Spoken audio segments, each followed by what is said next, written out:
everybody, and welcome to the spicy portion of Cooking at Home. I'm Patrick, or Mr. White's daughter. My name is Kaya, and today we're going to be making two different types of guacamole. One with wasabi and one with chili peppers. So, we're going to use some onions today. We've got three types in front of us here. We've got a sweet onion, a white onion, and a red onion. We're going to use the red onion today. You could use any onion for this purpose, but the red onion will have the strongest of what we're going to talk about in terms of aromatic flavors. So go ahead and start chopping it up.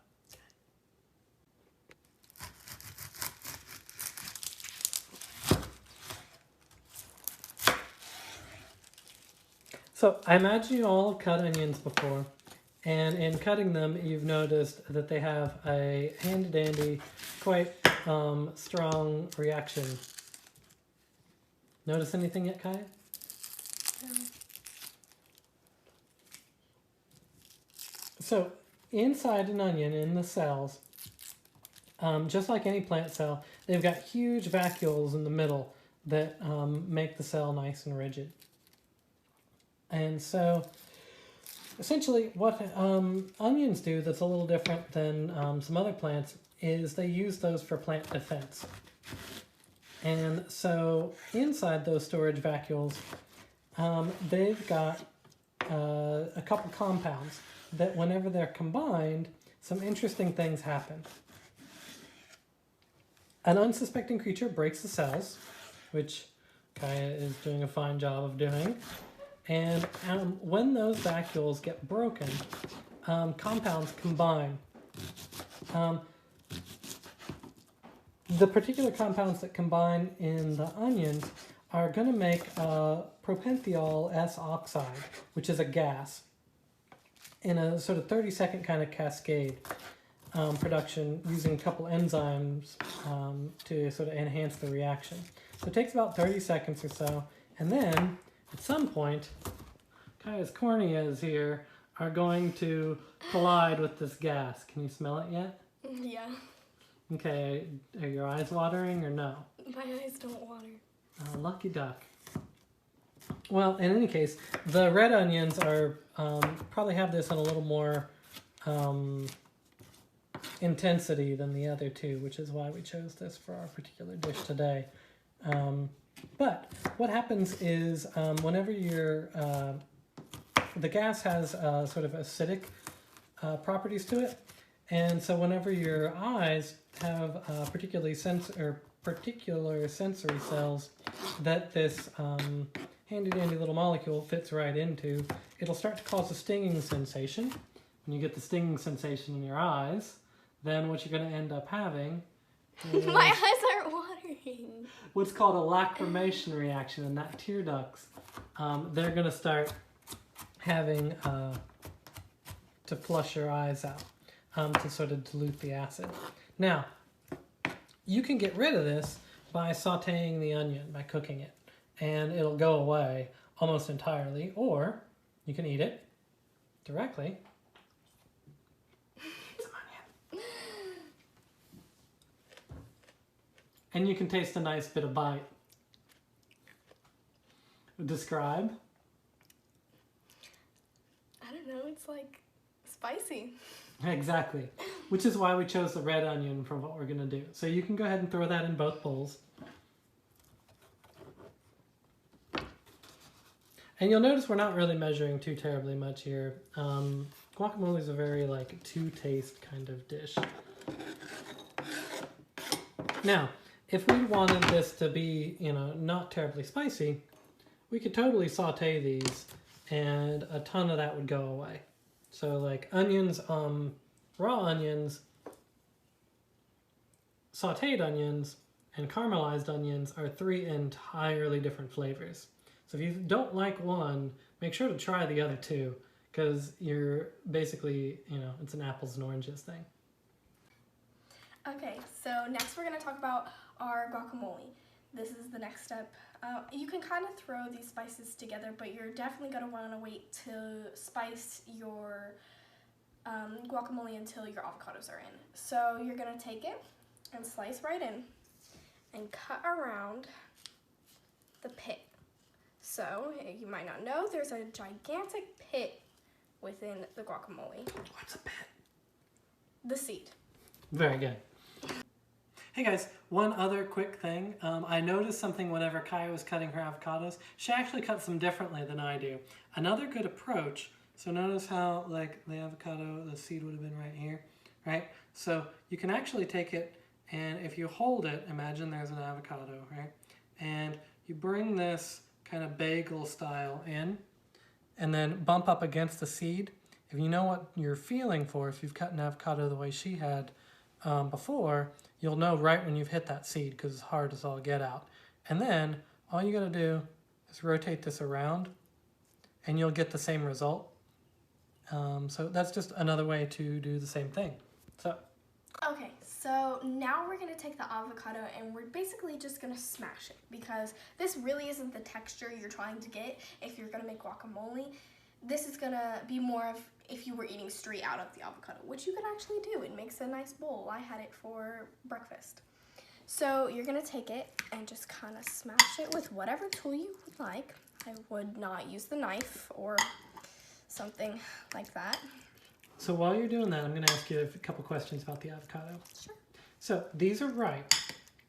Have you ever had an avocado that's not ripe? Yes, I have actually. Describe that to us. So basically the not ripe ones are going to be very hard, much harder than this, and they're going to be harder to kind of smash.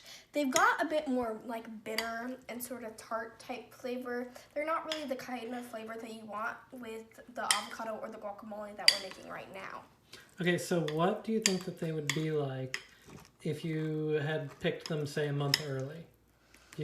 What do you think the flavor would be like? I definitely think that the flavor would be more tart and more kind of not like the flavor that we have right now, obviously.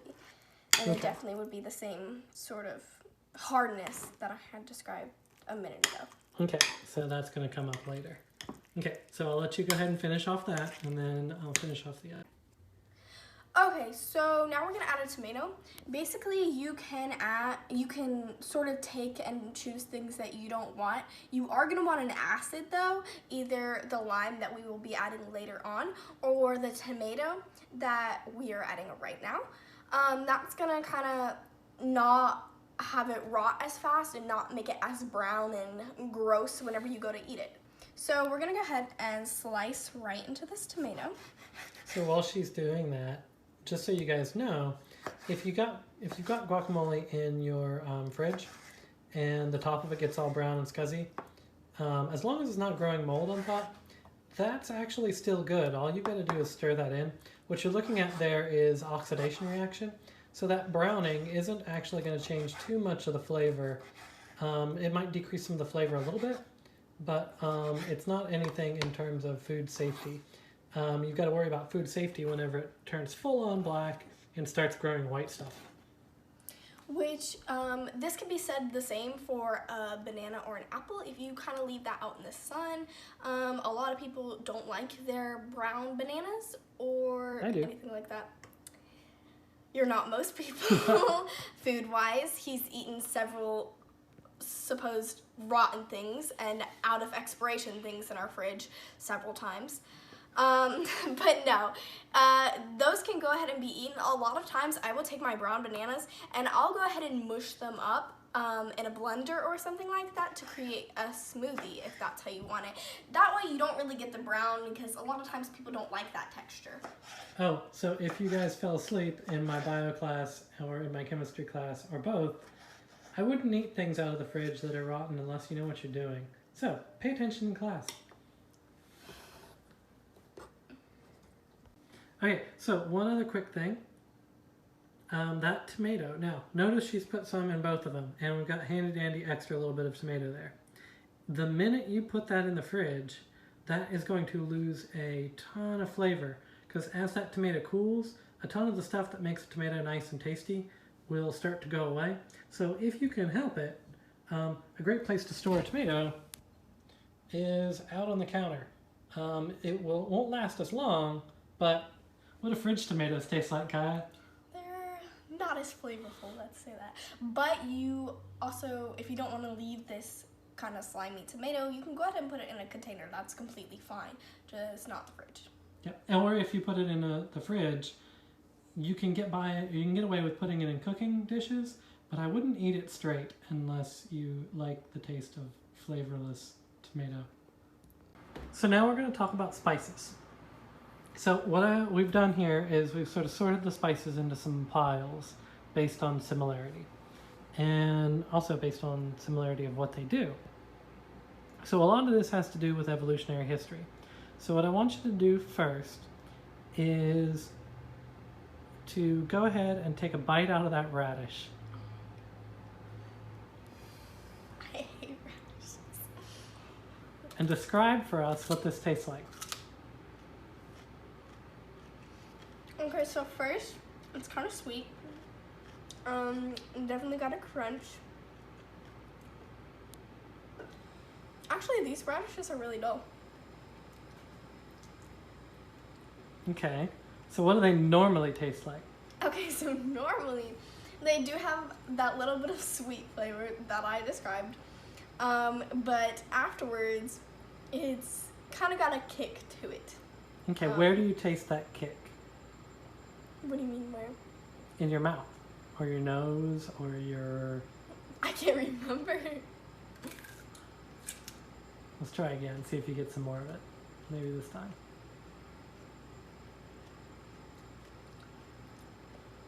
Nope, these radishes are definitely sweet. Oh, drats. Okay, well, normally with radish... Oh, wow. Yeah, it's hardly there.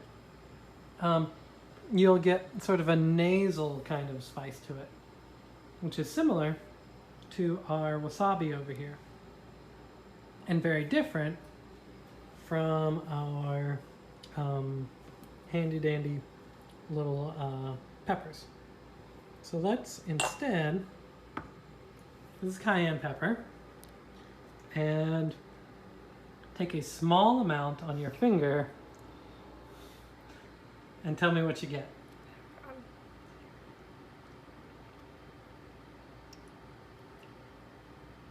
Okay, these are definitely stronger. Where I'm feeling them is sort of in the roof of my mouth, kind of more backwards. What are you feeling? Definitely got a kick to it. It's a what's a little kick? bit numb. It's getting a little bit numb back there. So yes, definitely spicy. Okay. Now, Oh god. this is the wasabi. Now, use sparingly, but do the same thing.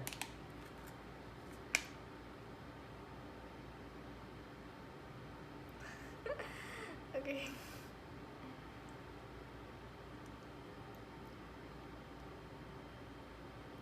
Okay, so the wasabi kind of starts out a little bit sweet whenever it first hits my tongue, but now my mouth is starting to feel like it's on fire, especially combined with the cayenne. Definitely still back in the root of my mouth, but now it's kind of everywhere, on the tip of my tongue too, where I licked the wasabi. Not my most favorable feeling. Take a deep breath in through your nose. Do you feel it in your sinus? Yeah. Yeah, definitely. So the wasabi, and you guys in bio don't have to worry too much about the chemistry of this, but the interesting thing, so the capsaicin, which is the compound that the spicy peppers have evolved in order to do what they do, which we'll talk about in a second, is heavier. And so compound in the wasabi that does the same thing is lighter. It's light enough to where once you mix it with a little bit of water, it vaporizes, which is why oftentimes wasabi, you feel the spice more in your sinus and less down your throat, whereas the cayenne pepper, how would you describe? I can't even taste the cayenne pepper anymore. Oh. The wasabi's drowned it out. Now, the wasabi definitely will stick with you for a shorter amount of time, largely because it's moving up into your sinus and kind of going out in that direction. Now, which is kind of a neat thing.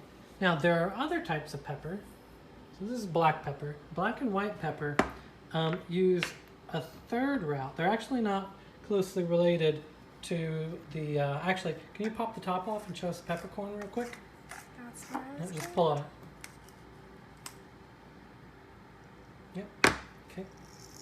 Peppercorns, these little guys, are distant relative, and they use pepperin, which is an entirely different compound, but the thing about pepperin, go ahead and pop one of those in your mouth real quick and give it a crunch. Just one.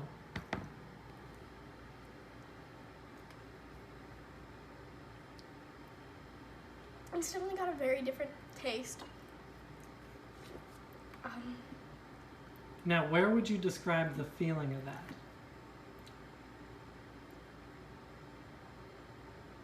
It's definitely towards the back of my throat, or Pepperin is heavy. It's got similar molecular weight to these guys over here, which is why that one and this one will stick with a dish. Whereas one of the few things when we make the wasabi guacamole over here, we'll be adding the wasabi last. Have you ever had a chili and it gets more flavorful overnight? yes, actually we had chili recently. That did that. Now, capsaicin in the chilies sticks with the dish, doesn't go anywhere. If you made a chili, with wasabi for whatever reason, if you did that, it would not stick around. So the chili would get less flavorful over time. So let's go ahead and start chopping some peppers. Okay, so we decided to change things up just a touch. So in talking about the peppers and chopping the peppers up, I want to actually take a pause for a second and do something with this. So this is a muscle rub, okay? And Icy Hot is the same sort of a thing, but basically the idea with these is that they've got a cool feeling and a hot feeling. Usually it's cold first, then hot, right? And that's brought about through menthol. Menthol and the mints, these guys, close relatives. And so mint, strictly speaking, the reason you can feel it on your skin is because it's not a taste. So mintiness, or like in the toothpaste, isn't a taste. What the mint will do is it excites those noroceptors and it has a coolness, okay? And menthol is particularly pronounced, which has now gone from cold to burning, which does some things in terms of inflammatory response. But it's actually not that different from the peppers. The reason that's interesting is the little noroceptor that responds here for cold and then later for hot is because I'm going to take a bet here. Yep, menthol and a couple other ingredients, two of which do what the pepper does. So the reason I wanted to show you the Icy Hot first is because as Kaya chops these peppers, one of the things she has to be careful of is, with particularly spicy peppers, is getting the spice on her skin. And if you guys are particularly sensitive to this, you can actually chop with gloves, or if you have to chop with a large amount of peppers.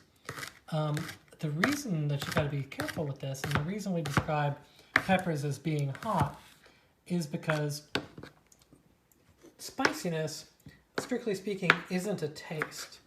it's the same noroceptor on your skin that responds to hot and cold, responds to mint, and it responds to capsaicin. So she can get, if she were to take these and put them on her fingertips would eventually start to feel warm. Can you feel it yet or no? Yeah, a little. Mm-hmm. Now, some of the places that you have these in abundance are your eyes, your nose, and your mouth. Well, also your bum, but in your... We're not going to be talking about that one.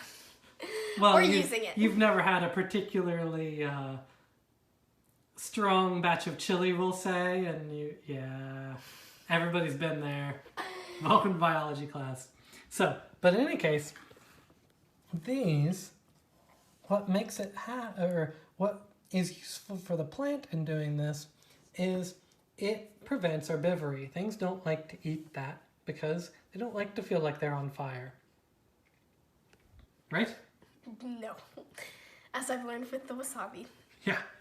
So in any case, that is one of the things that back in the 80s, the running hypothesis was that was actually how this came from an evolutionary standpoint initially. But as we looked closer, one of the things we discovered is that that same sort of response altogether mucks up fungus and it mucks up bacterial growth. Because we all share a lot of the same genetic code, even us and the bacteria. And so what we ended up settling on is, if we look at a pepper, go ahead and grab one of those peppers there for a second, and look at it close, sometimes you'll see a bit of insect damage, particularly from Hemiptera, a little bit of scarring. So there's some right here, and there's some right here. And if you flip this pepper over, I bet we could see a few more spots. There's one. Don't know if you guys can see that or not. There's a couple. And these little scar tissues, funny thing, the more scar tissue like that a pepper has on it, the more insect damage it has, the spicier they get. The Hemiptera have little sucking mouth parts, and so they fly in or crawl in, and then they'll stick in there. They'll damage the tissue a bit, and then they'll go off and they'll do their thing. And the plant is left with this wound. Well, since the plant couldn't run away, and it's got this wound, it's got to have something to do with it. And so the thing to do is to prevent infection, which is how they got started making capsaicin, making the spiciness compound. Now, an interesting thing, the side benefit is mammals, wave if you're a mammal, can taste it. And so when it came to rodents coming along and eating a pepper in order to, eat, the thing about a rodent is, if you guys can see the seed there, maybe if I can get it into focus, when a rodent eats this, or really any mammal, those seeds, like this one here, they get destroyed. But birds who have a fast gut, oh thank you Kai, birds who have a fast gut don't destroy the seeds. So the seeds come out. And when the seeds come out, birds, they fly, so they are better seed dispersers. Same thing for what we talked about with the avocado in the pit. Exactly. Pick it up, poop it out. Mm-hmm. And that's how they spread the peppers. Mm-hmm. And so birds are better dispersers, and so even though they picked it up initially to fight off infection from the hemipterans, the little insects, and the bacteria and fungus they result, they keep it around to keep the rodents away and to keep the birds with plenty of peppers to eat and disperse. Now, the fun thing is with all these peppers, that antimicrobial aspect, the aspect that slows down the infection for the plant, means that when you drop those peppers in this guacamole, This one? Oh. Yeah, let's put it in this one. You will slow the guacamole's rot, which is why we eat spicy foods. If you look at where people put foods, put spices in foods, particularly capsaicin or things of that nature, the closer you get to the tropics, the spicier the food. Now, it's not that they use more spice in total amount, but they use more types of spice. Capsaicin being one of them. The closer you get to the tropics, the faster food rots, particularly meat. And so, the spicier the food that people tend to eat. Because before those things, not the cat, but the refrigerator, this is pretty much the only way you could keep food fresh. Now, a lot of times in history class, they'll talk a lot about this one, the black pepper. But not the pepper grinder, the pepper that we had talked about previously inside of it. Yeah, these guys, they don't actually have too terribly much antimicrobial property by themselves. But when you add a little bit to this, go ahead, you enhance the antimicrobial property of the others. So the pepperins that are in black pepper and white pepper don't actually do terribly much in terms of slowing the rot unless you have another one in. And that's also true for another compound over there, the lime. Okay, so you're going to want to go ahead and add the bell pepper. You can add however many peppers you like. If you like a little bit of spicier, you can go ahead and add the more type of spicy peppers. But this is one of my favorite peppers because I'm not a huge spicy person. So, the bell pepper adds a wonderful crunch and wonderful sort of pepper flavor without the spice because bell peppers don't have a lot of capsaicin in them. Which also means, if we look, we can see a lot more scarring because they tend to respond more to any sort of insect damage. One of the neat things, though, about that's worth talking about is what's called the Scoville scale. So in biology, we talked a little bit early on in the year about units. So in terms of spiciness, one of the ways that they've sort of developed in terms of, and we're actually adding the bell pepper to the other as well, even though that one is primarily about the wasabi, because the bell pepper doesn't have any spiciness to it, not really. On the Scoville scale, it's a 0. So the way they do the Scoville scale is you take a certain amount of pepper. Go ahead and take a slice of pepper real quick. And it doesn't need to be, this controlled amount, right? I don't exactly know how much. But basically, they take that straight and they give it to a human, or several humans, and they say, okay, eat a piece of it. Can you detect the spiciness? It's actually way more sweeter. Mm-hmm. And then they would give them a control, some other item that doesn't have any spice but has the same, general texture. And then they'd ask them, and then they take it and they dilute it. So they take that and they crunch it up and they put it in some water or some other thing. And, maybe they start at 50-50, then they go to 25-75, then, progressively less and less of the stuff until they can no longer detect it. And yes, the juices from the previous peppers that we cut up actually mixed with this pepper. Off the cutting board? Yes. So, clean your instruments, I guess, is the lesson whenever you're trying to do a Scoville dilution. It doesn't really matter for this, personally, because we're just going to use the same peppers in the same amount. But if we were doing a Scoville dilution, we would not be able to detect it because we've contaminated our instruments. But if we gave her this pepper over here, you can bet that, based on your response from before, you'd probably be able to detect that with quite a lot more water, right? Yes. And so, that's how you do a Scoville dilution, and that's how the Scoville scale is done. Kind of a subjective-y, human-y kind of thing, but then it's a spiciness flavor scale for humans. So the reason we want the lime juice is actually the same reason we want the peppers. Or sorry, not the peppers, but the pepper from the black pepper. And what that's going to do is it changes the pH in the dish. It makes it more acidic. And as a result, what will happen is, in and of itself, that doesn't have any antimicrobial properties, but it makes the other things that are in it much, much, much more potent when it comes to their antimicrobial properties.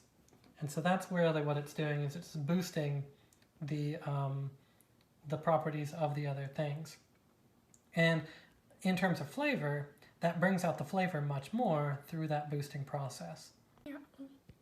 Okay, so we're gonna go ahead and mix up our ingredients that we've already added, which are the tomatoes and the peppers and the lime and the peppercorn too. Okay, and while she's doing that, it's worthwhile to talk to you guys a bit about some of the other ingredients.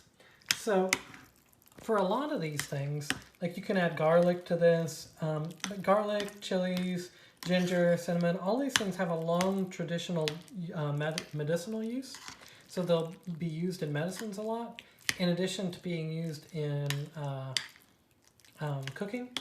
But the interesting thing about that, is what we're actually doing here has no medicinal value. What we're actually doing is we're treating the food, not the eater.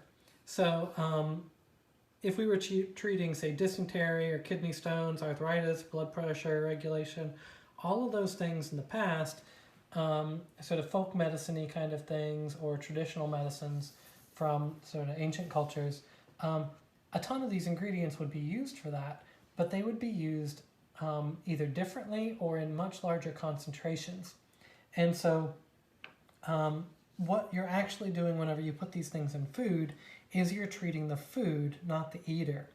The way that we can tell that was the intention in dietarily is because they appear in cooking regardless of the health of the diners, suggesting that even in very traditional, sort of ancient recipes, that the target was the taste and the preservative properties, and not actually sort of a medicinal kind of thing. Because if everybody's eating it, and it also happens to be used in a medicine for dysentery, it's not really being used for dysentery in the guacamole. One other interesting aside with that, you see this same sort of adding of sort of flavoring of food done by other species that cache. So for instance, over here we've got Homo sapien doing this, but bears will do the same thing. And other carcass caching animals, they'll add antifungals. So for instance, bears, whenever they're storing meat from a kill, a lot of times they'll add a certain amount of sphagnum moss, largely giving it pretty strong antifungal properties so that the meat lasts for longer.